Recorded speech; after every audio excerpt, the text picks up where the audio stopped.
பலம், பாதுகாப்பு, இக்கட்டில் இயேசுவே அடைக்கலம். கைகளை அசைத்து ஒரு ஹல்லேலூயா சொல்லுங்க.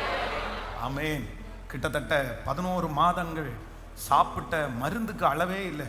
அதான் யாராவது என்னுடைய சரீரத்தில் யாராவது கடிச்சாங்கன்னு வச்சுங்களேன், அவங்களுக்கு என்ன நாத்தம் வருதுன்னா மெடிசன் நாத்தம் தான் வரும்.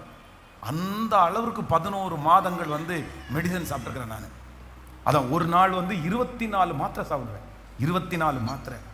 அதுக்கு வெளியில் கேரளாவில் அந்த ட்ரீட்மெண்ட் பார்த்தது 7 டைம் ட்ரீட்மெண்ட் பார்த்துருக்கேன். அவங்க ஒரு டைம் இல்லைன்னா 2 டைம், அவ்வளோதான். 2 டைம் பார்த்தாங்கன்னா மஞ்சக்காமல சரியாகும். அதே கேரளாவில் 7 டைம் சாப்பிட்ருக்குறேன். அவங்க யாருக்குமே இந்த அளவுக்கு நாங்கள் கொடுத்ததில்லை, ஆனால் எனக்கு சரியாகும். அப்படி உடம்பு முழுக்க அப்படின்னா அந்த யூரின் போகும்போது பார்த்தீங்க அப்படின்னா ஃபுல்லாக மெடிசன் ஸ்மெல்லாக இருக்குது. நம்ம பாத்ரூம் போயிட்டு வெளியே வந்துட்டோன்னா நான் தான் பாத்ரூம் போனேன்னு தெரிஞ்சிடும். ஏன்னா அவ்வளோ மெடிசன், அவ்வளோ. எனக்கு நிறைய பேர் அப்படி தான் சொன்னாங்க, நீ இவ்வளோ மாத்திரை சாப்பிட்ற, உனக்கு கிட்னி ஃபெயிலியர் வந்துடும், நீ இவ்வளோ மெடிசன் சாப்பிட்ற. நானே பயந்துட்டேன்.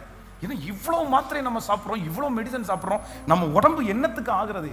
இந்த நோய் சரியானாலும் இந்த மாத்திரையுடைய எஃபெக்ட் நமக்கு பயங்கரமாக இருக்கும் அப்படின்னு. ஆனால் நான் விசுவாசிக்கிற அந்த 11 மாதம் மட்டும்தான். ஆனால் அந்த சோதனையிலிருந்து ஆண்டவர் வெளியே கொண்டு வந்தார் பாருங்க. அதுக்கப்புறம் அந்த மாத்திரையினுடைய எந்த எஃபெக்டும் எதுவுமே சேதப்படுத்தவே இல்லை. இந்த பிரச்சனையினுடைய தாக்கம், இந்த பிரச்சனையினுடைய எஃபெக்ட் எனக்கு பல வருடம் நீடிக்கும் நீங்க நினைக்காதீங்க. இந்த பிரச்சனையினுடைய தாக்கம் எனக்கு